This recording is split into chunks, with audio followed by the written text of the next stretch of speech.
Hello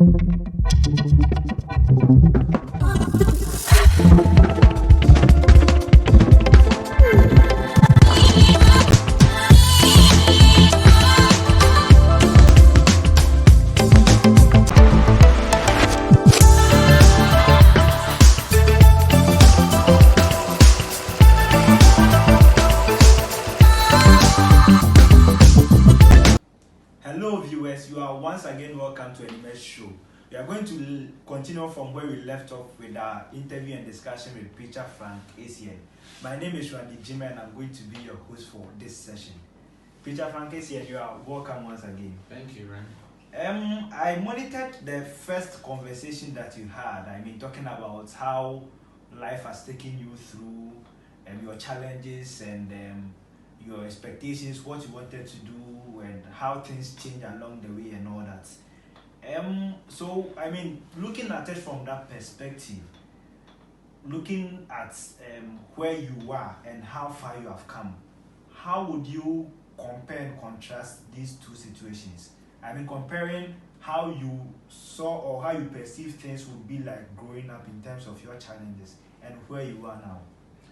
Well, Randy, I am very, I usually don't like to use very, but I'm extremely grateful to God for where He has brought me.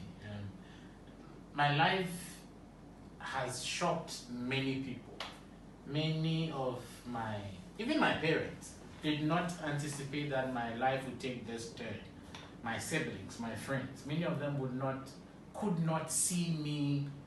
I've not done anything, but at least now I am molding and shaping the life of young people. As people would say, I am impacting, I'm influencing the life of people. I may not be on TV, but I believe I'm in the hearts of a lot of young people. And for me, that is fulfilling, that is gratifying.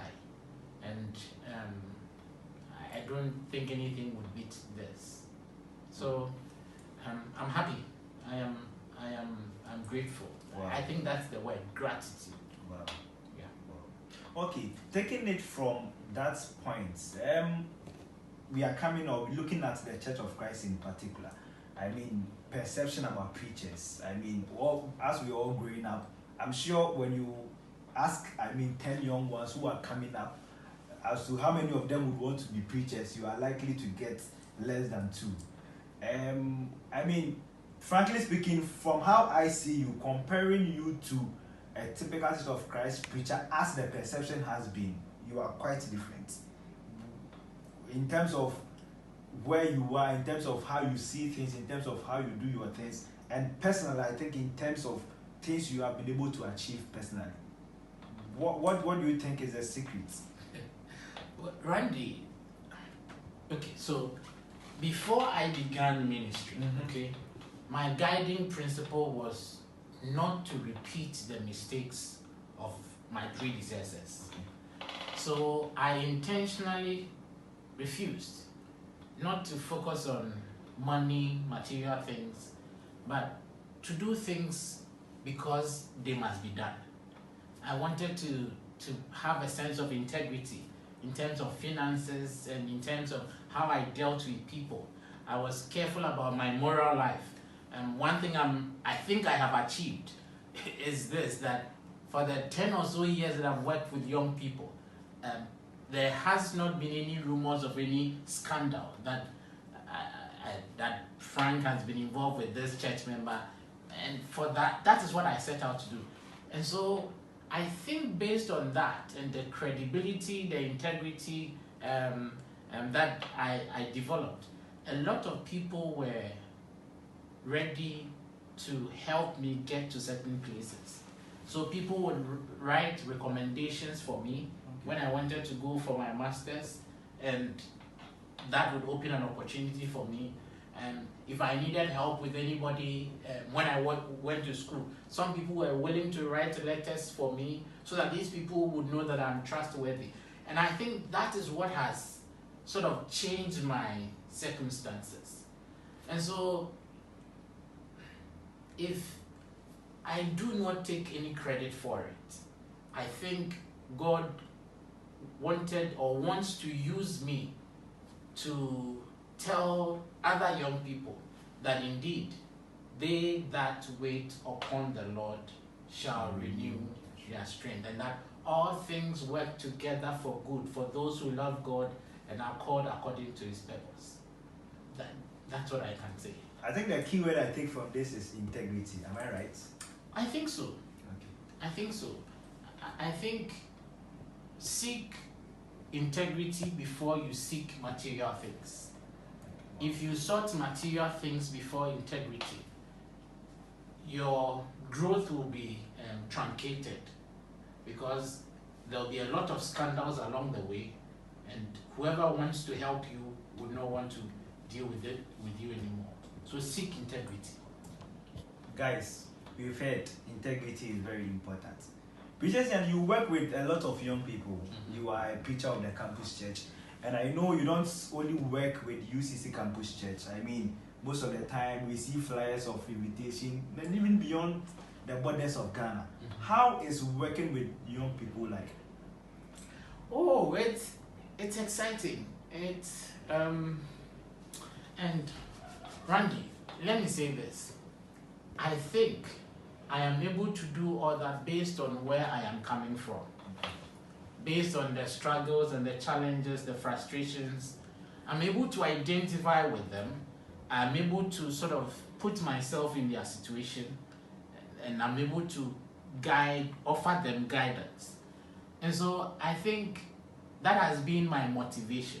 Again, I told you, I chose not to repeat the mistakes of certain people.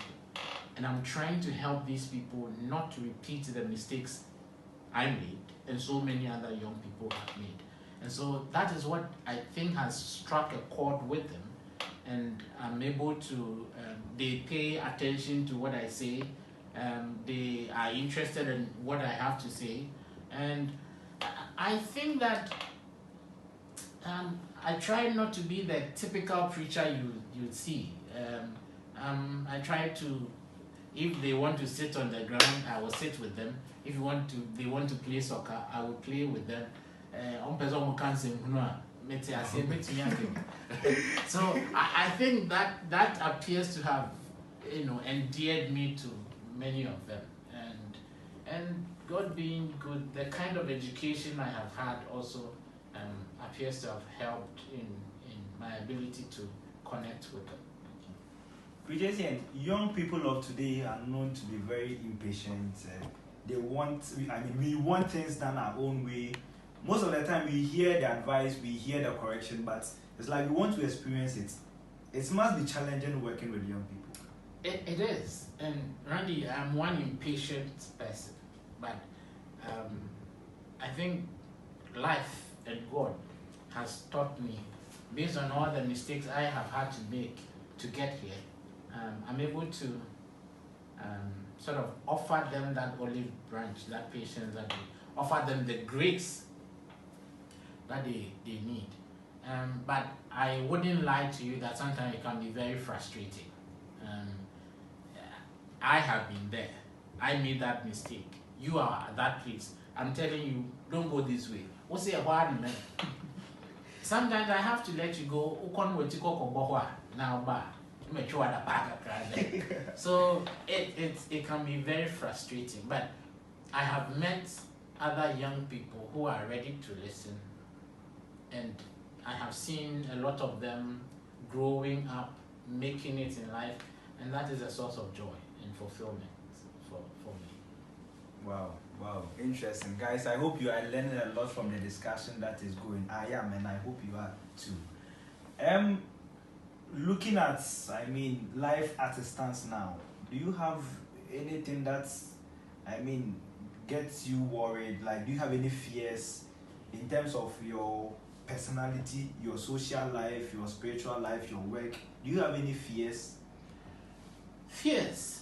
My only fear is that I may not give off my best, and I may not be able to fulfill my ministry to the highest, to the best of my ability. and that I may not meet God's mark, and I may not be given that spiritual diploma, that good and faithful servant. That is the fear. And another fear is my kids, that I may not be able to raise them up,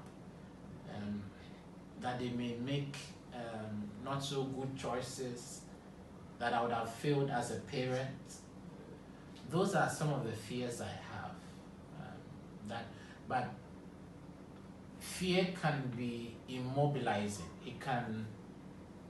You can allow it to make you stand still, or it will motivate you to be intentional, to be deliberate about your choices. And so I choose the former or the latter. I choose not to allow it to immobilize me. I choose to allow it to guide my choices, my decisions, and I want to be intentional about them, particularly about my kids and my ministry. So I would say those are the fears that keeps me up at night. Wow, interesting. And where do you see yourself in the near future, about 5 years to come? 5 years to come. I'm contemplating whether to stay at UCC or move on. But as I've told you, I am beginning a doctoral program. Okay. That will be 3 years. So in the next 5 years, I hope I'll be able to finish that degree. And I hope I have some people who are thinking about setting up a center for campus ministries, a center that trains preachers specifically for campus ministries. And so in the next 5 years, I hope I'll be part of that endeavor, trying to prepare young people for campus ministry in the future, so that when I have to retire or when I'm not around, there are a lot of people who will be willing and who will be ready, who would not have to go through what I had to go through to come to this realization of my purpose, who will be encouraged by what I'm doing, would be willing to trust God to do for me, to do for them what He did for me. So essentially, that is what I hope to be doing in the next 5 years. Okay. When you look at the youth of today, young people, I'm sure most of them, if they had to go through what you went through, things might have not been how it is now. A lot of them might have chosen other paths. A lot of them might have, gone for other options. What general message do you have for the youth? Working with the youth, you have a lot of experience with them. I'm sure you have a very good idea as to how the upcoming youth now thinks, how they do their things. Looking at your story, how things were for you, how things had to turn at a point in time, and where you have come so far, what general message do you have for the youth out there?